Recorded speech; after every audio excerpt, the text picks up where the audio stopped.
Hi, everyone. Welcome to the technical webinar series for the CGSYP committee. My name is Sarah Jacob, and I'll be hosting today's webinar. Today's webinar is on the topic of dynamic geohazard mapping using satellite data and artificial intelligence. And our speaker for the day is Dr. Andrew Lees. Dr. Andrew Lees earned a civil engineering degree from the University of Southampton, followed by a PhD in centrifuge modeling and FEA of soil structure interaction. After working as a geotechnical engineer at Mooshell International, he moved into academia, spending over a decade as a lecturer at Frederick University, Cyprus. In 2007, he founded the company Geofem that uniquely combines advanced geotechnical analysis with satellite remote sensing. He authored the widely recognized textbook on geotechnical FEA, published by the ICE in 2016, and has published extensively in geotechnical analysis and remote sensing fields. And I'll pass it over to you, Dr. Lees. Great. Thank you, Sarah, for the introduction, and thank you, everyone, for joining me today to hear about this topic that I'm very passionate about. As Sarah said, my background is in finite element modeling. I formed a company, Geofem, to do exactly that, GeoFEM. But 10 years ago, I saw the potential of satellite data and how this technology was going to grow, and really helped to solve some of the geotechnical challenges that we are increasingly facing due to climate change and other challenges and so on. So that's what I want to present to you today. So let's go to the first slide, just to set the background to these modern day challenges that we're facing. A lot of our infrastructure is legacy infrastructure, still working perhaps way beyond its design life. So we have aging infrastructure that needs increased monitoring and maintenance. Often this infrastructure is being subjected to heavier use than it was originally intended. We, of course, have climate change, so we have increasingly extreme weather events, putting additional pressures on our infrastructure. There are declining budgets. There just doesn't seem to be the money available to monitor, let alone repair the existing infrastructure. So we need cost-effective solutions, plus a shortage of the sort of people that can monitor particularly geotechnical assets and interpret the data that is received. So quite a lot that we're facing, and these issues are only going to get worse as climate change continues. And just to give you a flavor of the costs associated with geohazards. So we have coastal erosion. Just in the US, that's $500 million a year. That's costing. Landslides, close to $1 billion per year globally. Sinkholes, around $300 million per year in the US alone. And clay subsidence, not always as disastrous as some of the other geohazards, but certainly very widespread and causes by far the most costly damage per year.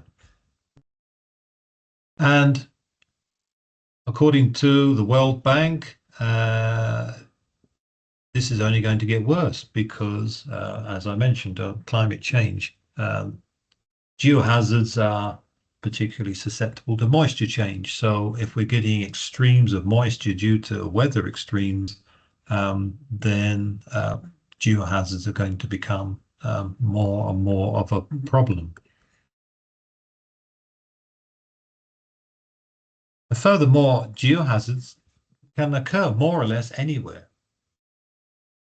can be difficult to predict where they're going to occur. That means you need to check thousands of kilometers of road and rail and cover whole cities. And in a country the size of Canada, that is an enormous task to monitor those vast infrastructure networks.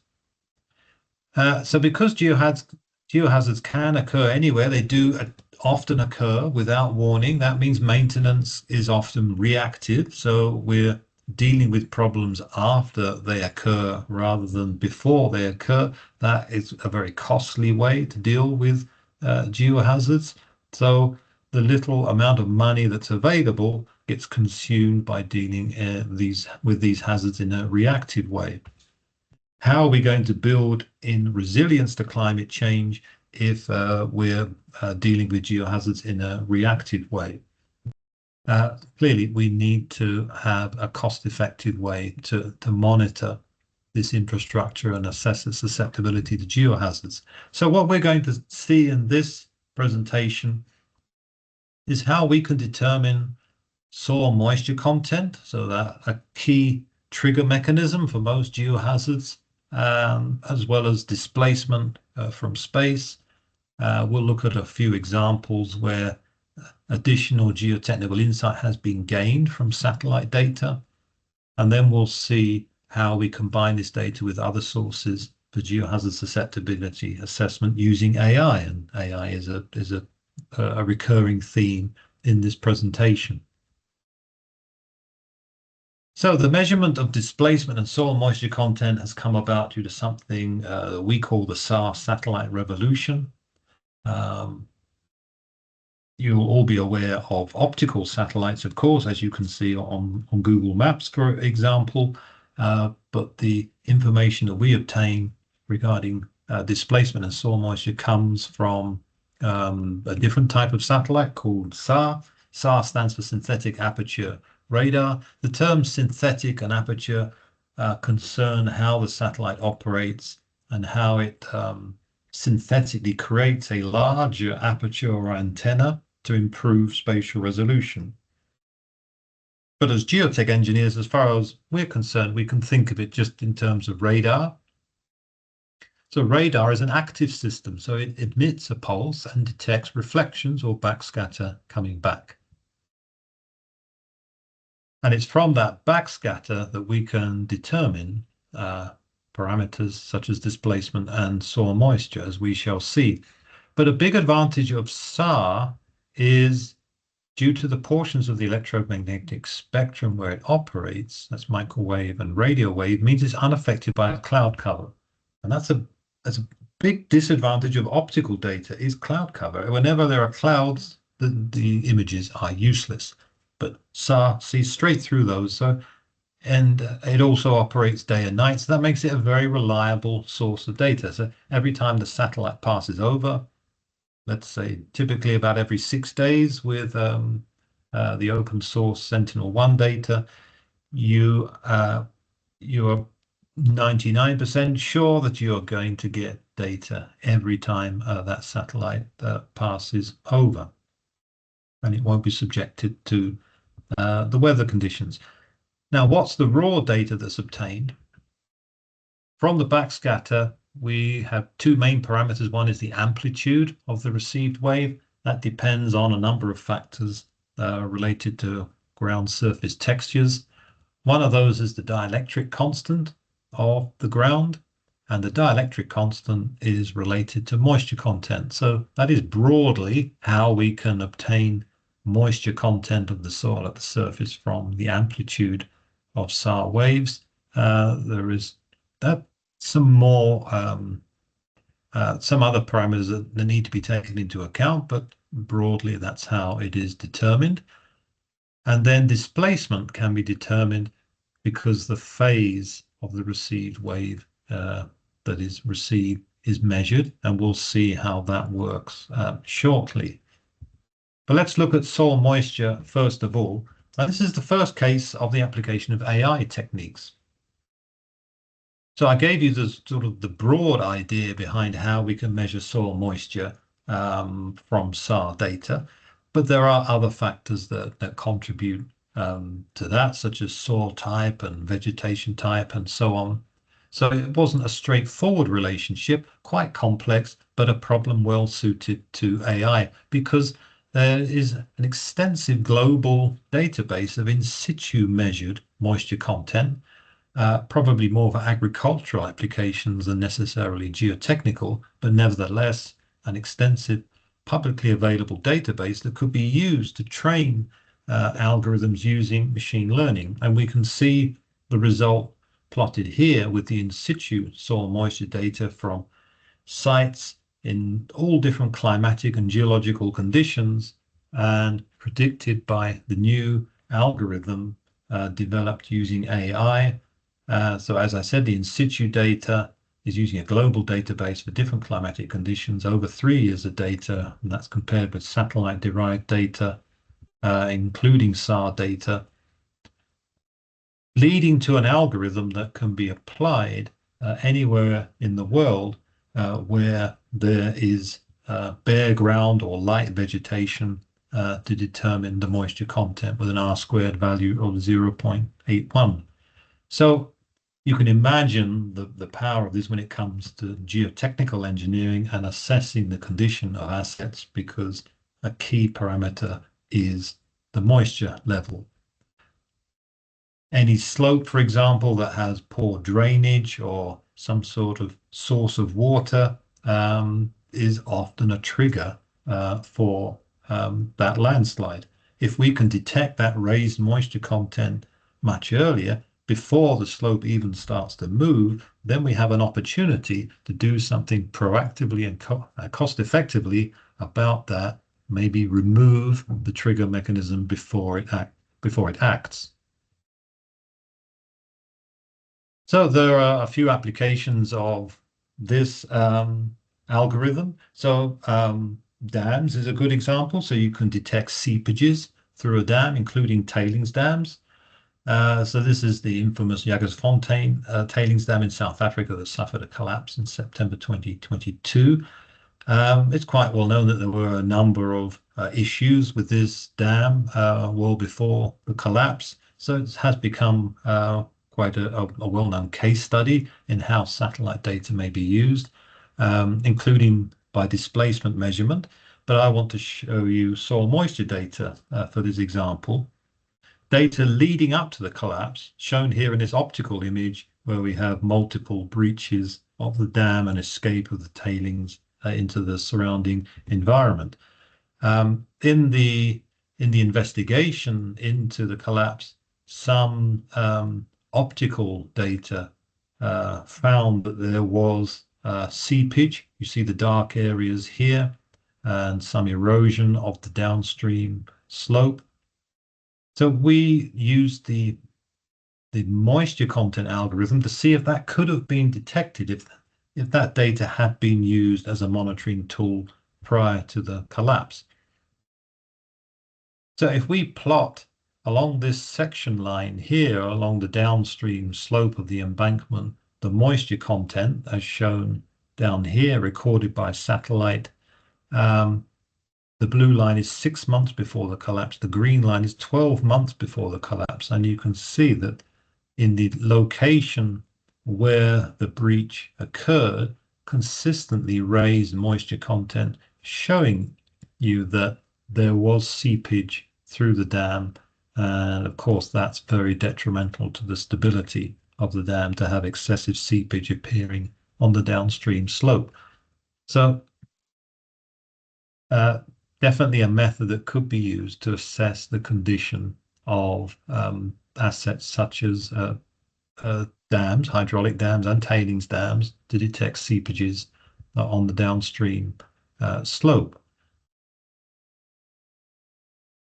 Another interesting example, this one's from Singapore.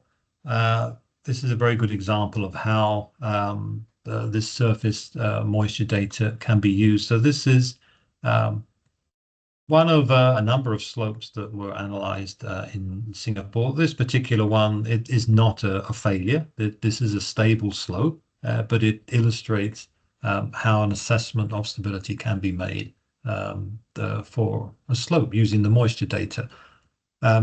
So this is an optical image of a slope in Singapore. This is a highway going over the river here. The white lines show the crest and the toe of the slope. So we can plot moisture content from satellite data from one image in this case. I should filter out the data for the river and the highway surface, so that data can be ignored, but we can use the data across the ground surface here, and we can plot a section line here, and we can plot the variation in moisture content along the slope, starting at the crest with slightly lower moisture content values increasing towards the toe, as you would expect. Now, what can we do with that data as geotechnical engineers? Well, we can use that surface moisture content to help calibrate some analysis model of the slope. So in this example, we're doing a finite element analysis on a 2D section through the slope, and we can do an unsaturated groundwater flow analysis to develop a pore pressure regime. And we know the phreatic surface from ground investigation data. We know it'll be quite shallow because of the river nearby, but it's an example how we can combine some site investigation data giving you information about the phreatic surface below the surface, plus the surface moisture content data that we get.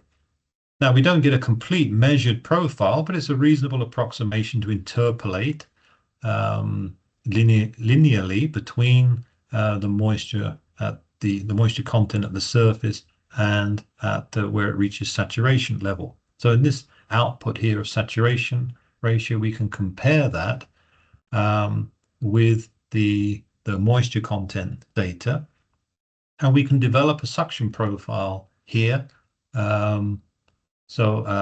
Positive indicates suction in this case. So we have suction down to the phreatic surface, and then approximately hydrostatic conditions below. So we have a representation of the moisture conditions, maybe not 100% accurate, but developed with the benefit of this additional data at the surface, in addition to the phreatic level that we have from the main site investigation. So when we have that model, then we can investigate stability, such as this approach using a material factoring approach. And for that particular moisture condition, we were getting a high factor of safety of 1.96. But that's one condition at one moment in time. What about the effect of changing moisture content? Of course, the moisture content at the surface is going to vary depending on the weather conditions. So we can do a parametric study and vary the moisture content at the surface and see what the effect is on the bearing the factor of safety on slope stability. And we can see that if the moisture level gets up to approaching 40%, we can get to a factor of safety of about 1. So we're starting to develop a relationship between slope stability and moisture level.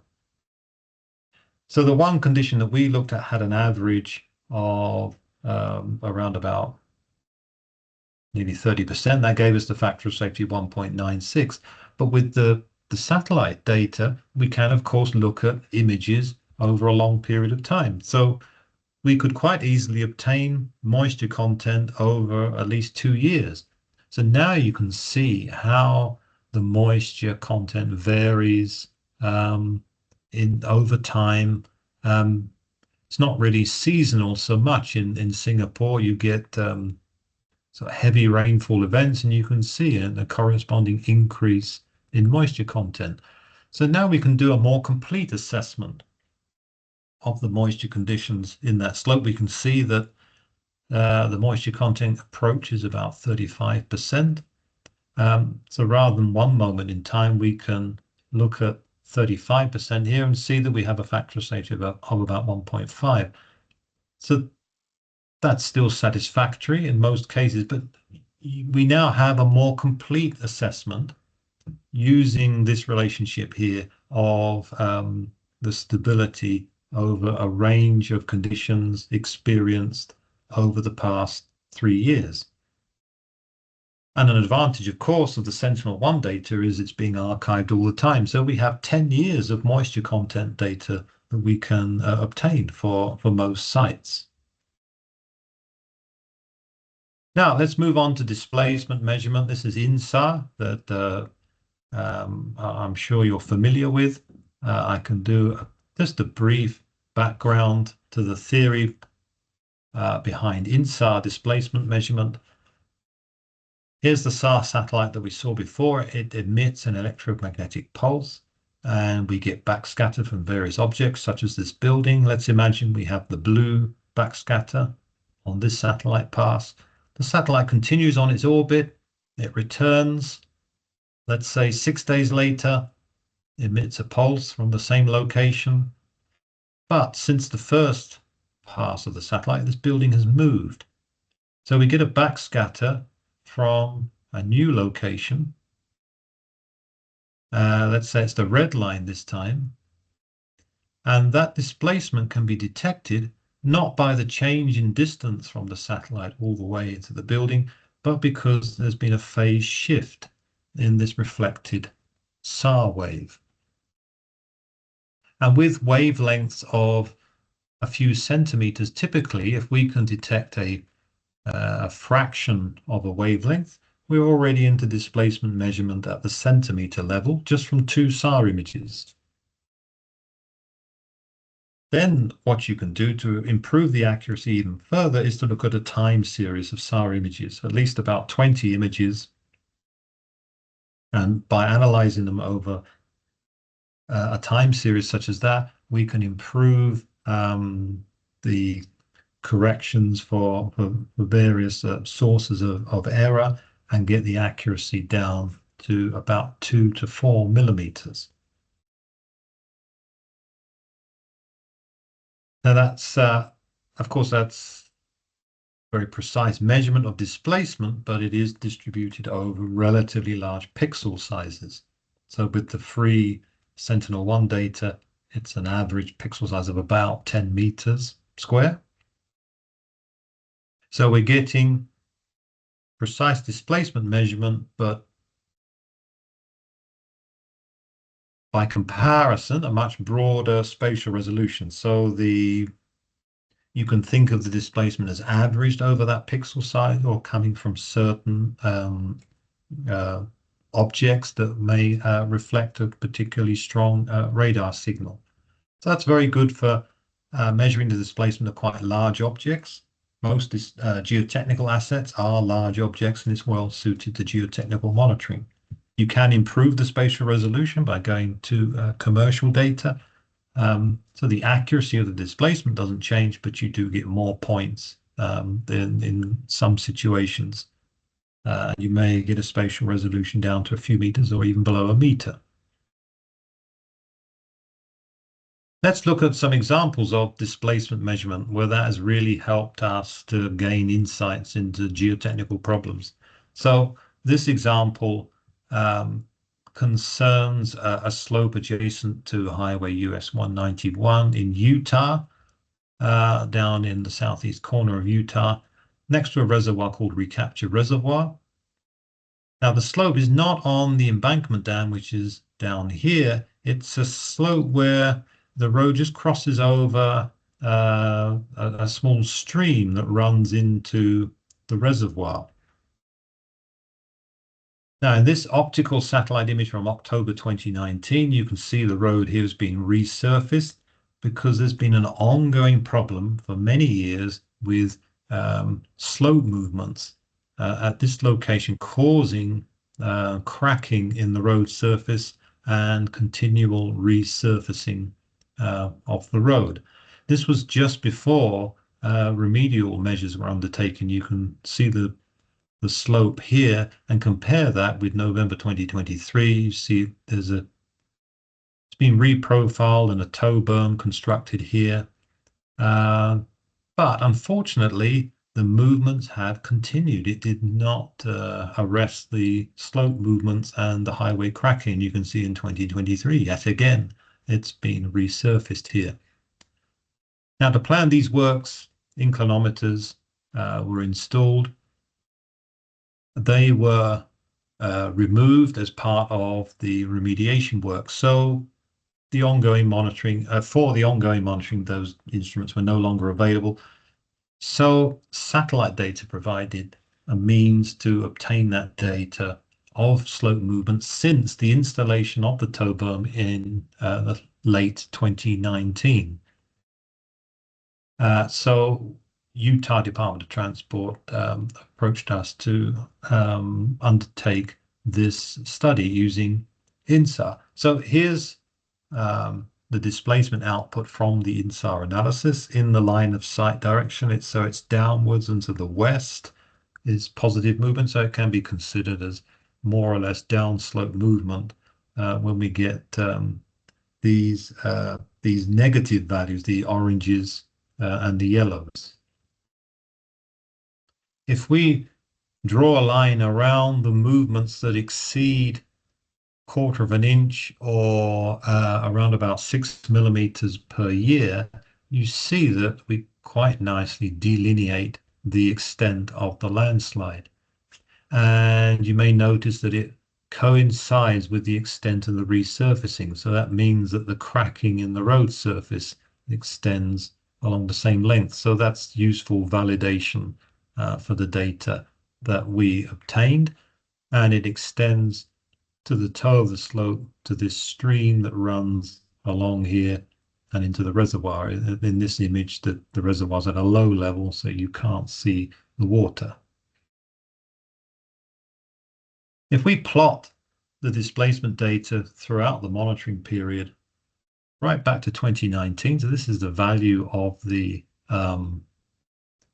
archive data, we can go back in time and obtain displacement data back to December 2019, just after completion of the remedial works. And we see that downslope movements were continuing, and actually at quite a high rate immediately after the remedial work. So we saw ongoing downslope movements that barely stop, but have a differing rates that was quite interesting, averaging, a more rapid rate of about 3/4 of an inch, or about nearly 20 millimeters per year there. Then more typically a steady rate of about 1/4 of an inch or 6 millimeters per year, slightly upslope, which was interesting, then more rapid, and then more steady again.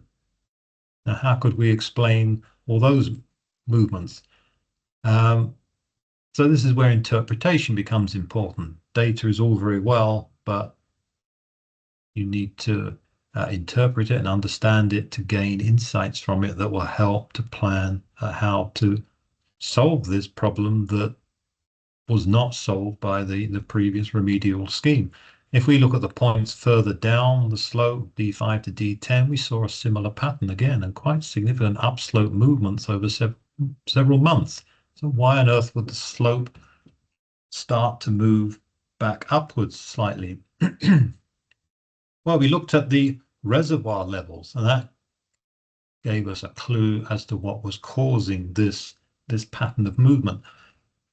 The reservoir does not reach full capacity very often. It happens every few years, and it happened in 2019. In the spring of 2019, it had already dropped by the end of 2019 a little, and dropping each year, each summer. And then in the spring of 2023 and the snow melt, it reached full capacity again. And you see how that coincided with an upslope movement. And then when the level started to drop from full capacity, that's when we saw the rapid downslope movement that happened here and also over here. So we think the upslope movement was a combination of factors. One is the reservoir level climbs and reaches the toe of the slope. So we've got a little bit of weight on the toe, but more due to swelling of the mudstone. So the moisture content in the mudstone below the surface here causes swelling, and that's enough to make the slope move slightly upwards. Then when the water level starts to drop, there's a little bit of shrinkage then in the mudstone, but more due to the raised moisture content, reduced effective stress, lower shear strength. So as the water level dropped, there was a tendency for shear deformation, more rapid shear deformation, something similar to a rapid drawdown effect, not quite, but the similar conditions, so raised moisture levels in the mudstone within the slope cause that more rapid downslope movement before then settling back down into the steady state. So all those extra insights obtained just from that satellite data that you see there, if you take the time to study it and compare it with all the other data that's available. Now, just a departure from moisture content and displacement for a moment. I thought you might be interested in this. It's an interesting case from Canada. Another example of how you can use satellite data. So this is not using SAR data. You can detect the extent of water bodies and many other parameters from satellite data and from multispectral data. That's what we use here to demonstrate how you can detect a hazard such as a landslide dam. So this particular example in the Chilcotin River in British Columbia happened only last year, where a landslide occurred here adjacent to a river and formed a natural dam. So this presented a big hazard to anything downstream of this location, because we had a huge body of water here behind a completely uncontrolled dam. So this could breach at any moment and release a very large volume of water. And this could happen in a remote area and go undetected for a while, leaving any infrastructure and buildings here at very high risk. So we use this example to demonstrate how you can detect such dams from satellite data. So this is an optical image showing you the river here, and the landslide is going to occur somewhere over around here. So we can use multispectral data to determine a number of parameters, including NDWI, and that will show clearly bodies of water. And you can see the river flowing here in July of last year in a normal way. Then when the landslide occurred, the end of July, you can see from the image from August 2nd, how this huge body of water is now built up, and downstream of the landslide, you see no water, no flow in the river. So this hazard could be detected automatically using quite simple algorithms to warn people of this hazard when this might occur in a remote area. If we go forward a bit to September 1st, we can see that the river, a channel has been cut through the landslide to help remove this hazard, and we're starting to get flow back along the river. But it's a nice example to show you how you can detect a geotechnical hazard, not even directly monitoring geotechnical parameters. This is monitoring the extent of water bodies.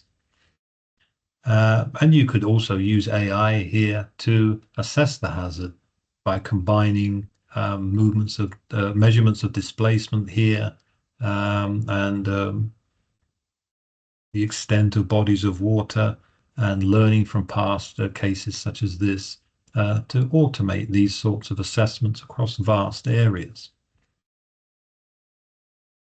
So on a related subject, let's see how we can assess susceptibility more broadly to geohazards using this satellite data and AI. So how it works is we take satellite data such as displacement from INSAR, such as soil moisture data from SAR images, topographical data that can be obtained from digital elevation models. Combine that with geological information and existing asset condition data using AI techniques and using known geohazard events such as landslides and swelling clay damage. You can train algorithms to develop automatically asset susceptibility maps. That could include landslides, swelling clays, and sinkholes, for example. So this technique has been applied so far, as I said, to landslides, expansive clays, sinkholes, coastal erosion, and landfills. If we take the example of landslides, to train the algorithms, you can use existing data, you can use some existing maps and known landslides from landslide inventories. So on the left here, we have the California Geological Survey landslide hazard map. And that was used to help train the algorithm as well as adding other information about from the landslide inventory. And in this particular example, there are over 270 known landslides. There were over 9 parameters that were used to train the algorithm, such as slope aspect, slope angle, vegetation, which can be measured by satellite using NDVI, the rainfall amounts. So there have been a number of approaches to developing landslide susceptibility maps in an automated way using AI, but this has the added advantage of adding the satellite data of displacement and soil moisture. So that makes it a much more dynamic tool in that it can be updated regularly due to changes in weather conditions, or for example, a forest fire is a common problem, unfortunately, in many areas, including California. So a slope that is forested may have a relatively low susceptibility to landslide, but after a forest fire has passed through and the forest canopy has been lost, suddenly that slope becomes much more susceptible to landslides. That's not going to be picked up unless it's being updated by satellite data with measurements of vegetation cover and moisture within the slope, and that's all possible with this new technology. That's been peer-reviewed and published in that journal paper. If you want to read more about the development of that particular algorithm there by AI, and that was shortlisted for a Ground Engineering Award in the UK last year. It's been applied for landslide susceptibility assessment in the city of Auckland in New Zealand, which has suffered greatly from landslides in recent years due to climate change and more extreme weather events. Another example is susceptibility to swelling clays. This is an interesting case because of the way that the displacement data was used. You get different patterns of movement in swelling clays. All these graphs are plotted from locations nominally with the same geological unit. So in a conventional way, they would all have the same susceptibility. But of course, clay properties vary spatially. Moisture changes will vary due to various conditions occurring on a site, which will lead to different patterns of movement. So you may have a highly plastic clay, but actually the movements are not particularly significant in one area. That would have low susceptibility. You may have an area where, particularly on flat ground, where you may get seasonal movements, but you see it overall, the trend is not for a significant accumulation of displacement. So this might have moderate susceptibility to swelling clays because of this pattern of movement.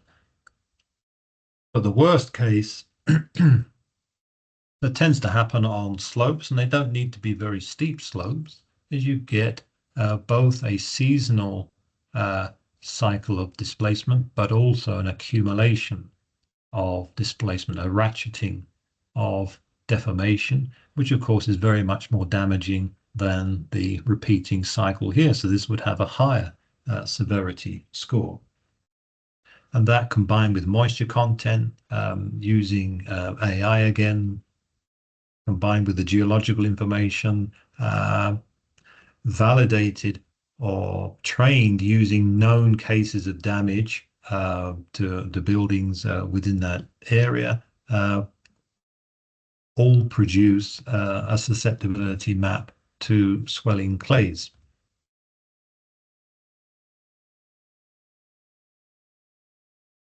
And it's always interesting to use the SAR data for both displacement and soil moisture in these swelling clay regions, because you can see a corresponding relationship between the two.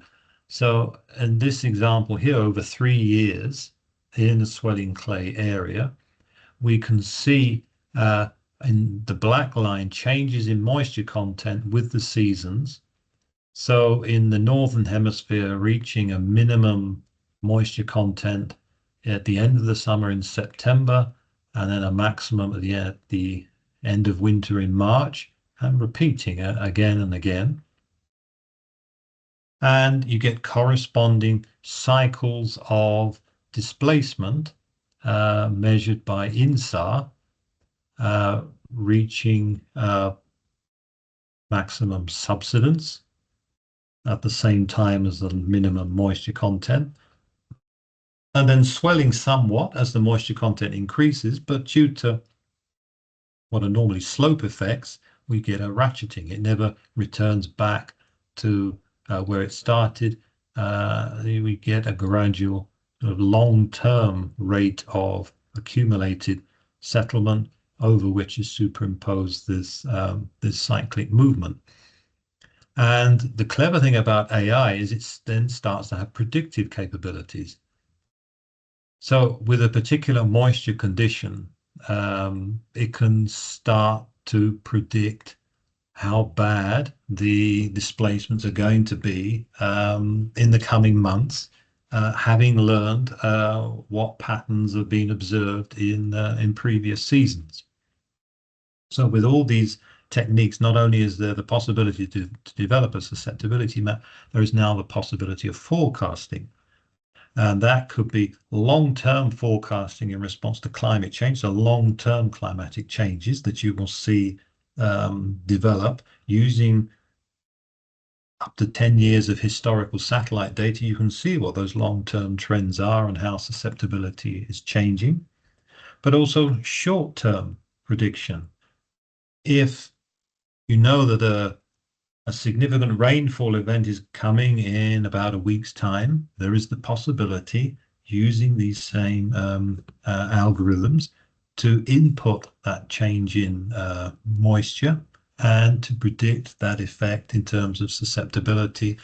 So maybe even identifying ahead of the weather event the areas that are going to be most susceptible. So this is where the technology is going.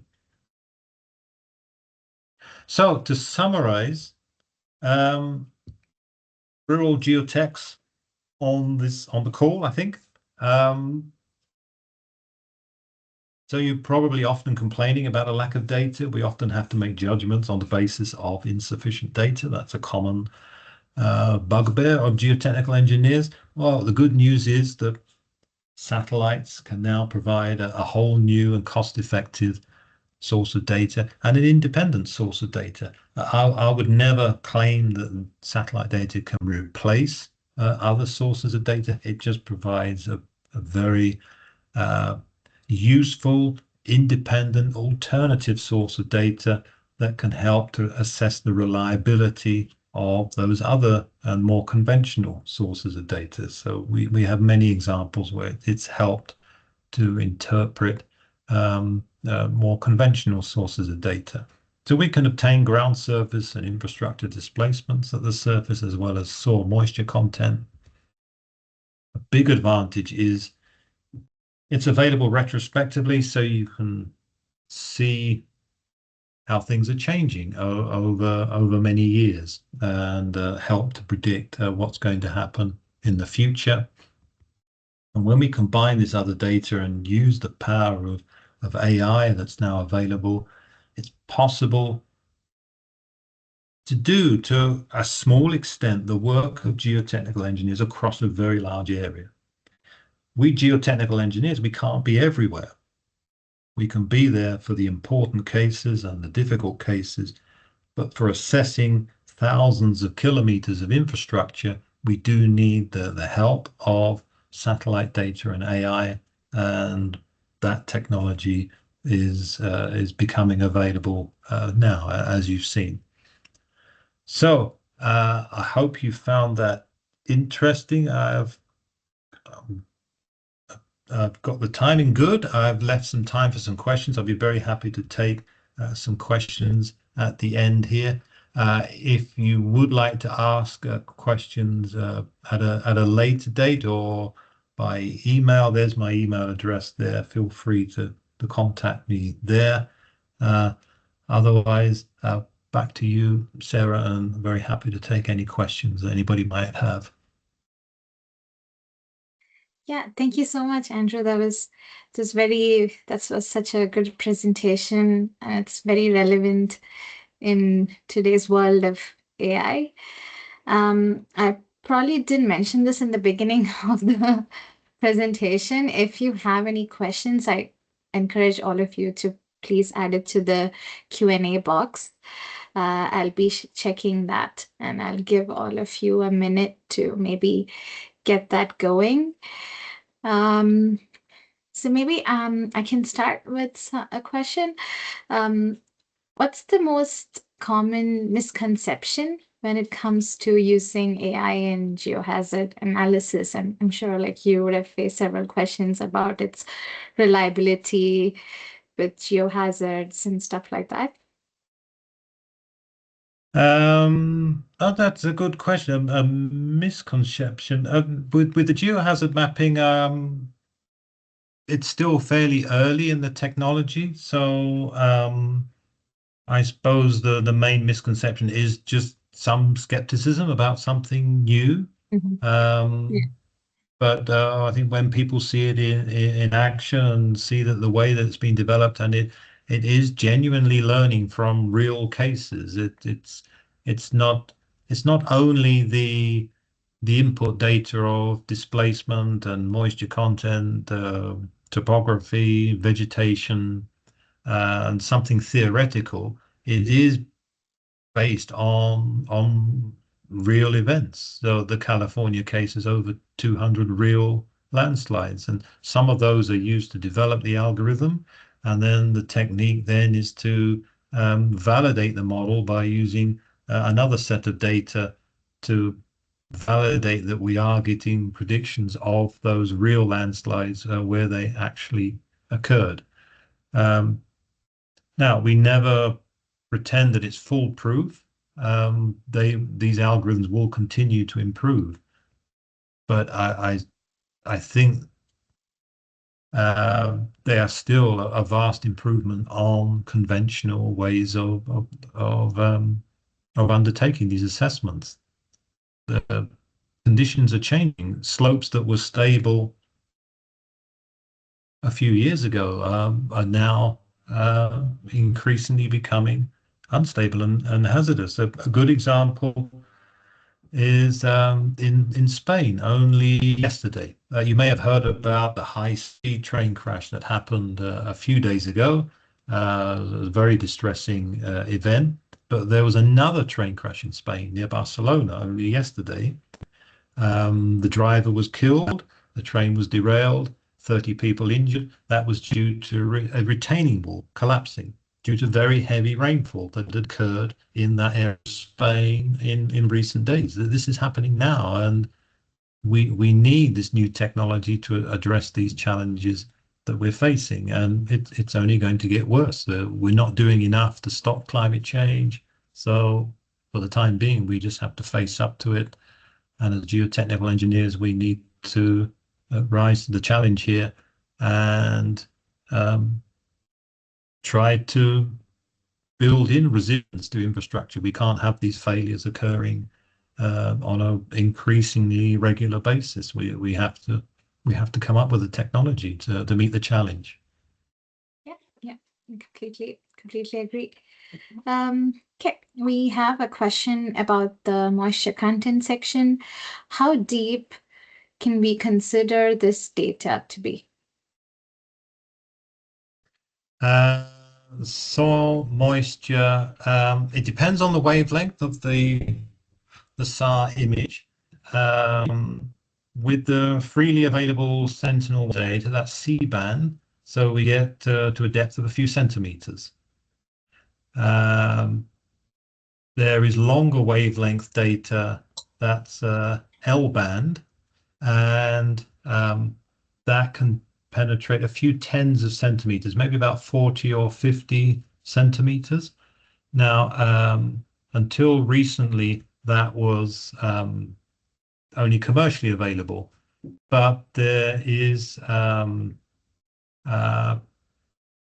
new satellite that's been launched quite recently called NISAR, jointly by the Indian Space Agency and NASA, that is providing open source L-band data.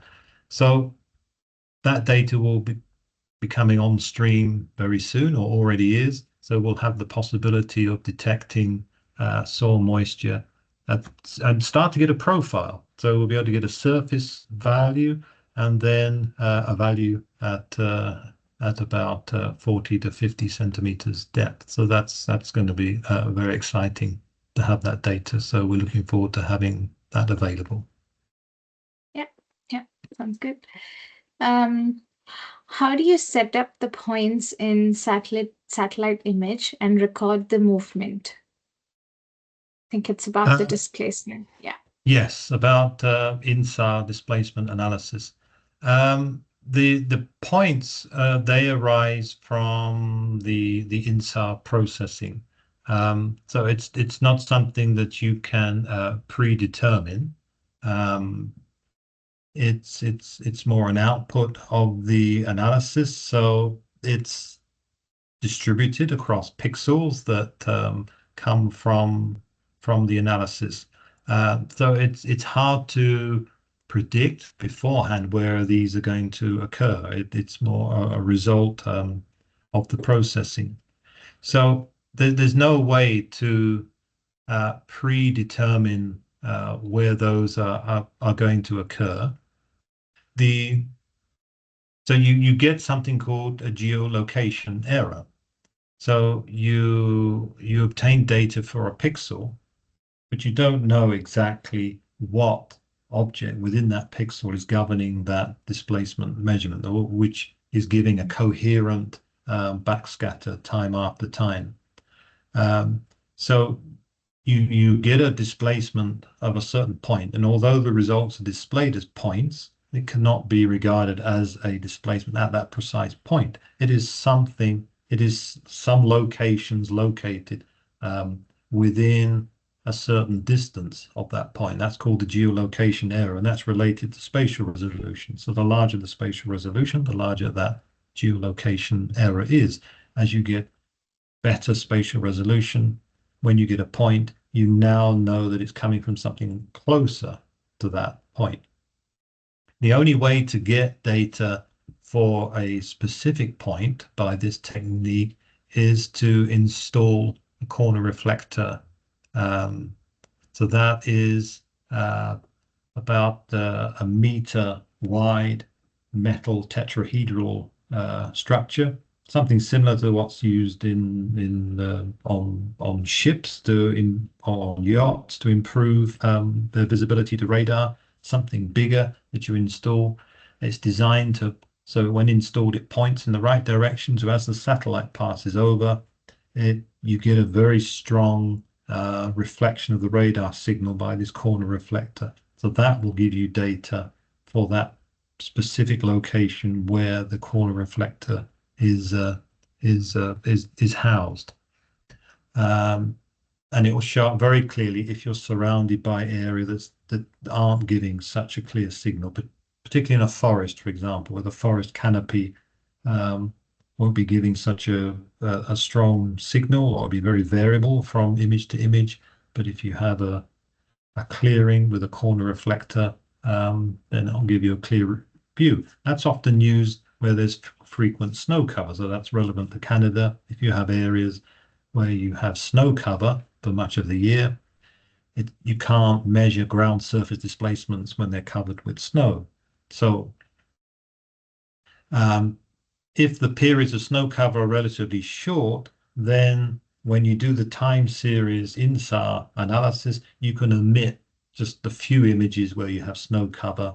So you'll just get a slightly bigger gap between the displacement data. But if you have snow cover for several months, and you're not going to get data for several months, again, you can install corner reflectors. So you can mount them so that they're raised above the snow level, so that you will obtain data reliably on every pass of the satellite image of ground displacement, even when you've got snow cover.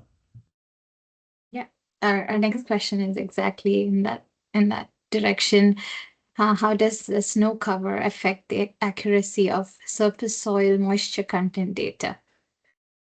Yes. So the moisture content data, is the same as the displacement. If snow is covering the ground, then you will not get the moisture data. So we would have to skip those dates when there is snow cover, and that affects the yeah. It just won't work. You won't get the data from the ground surface.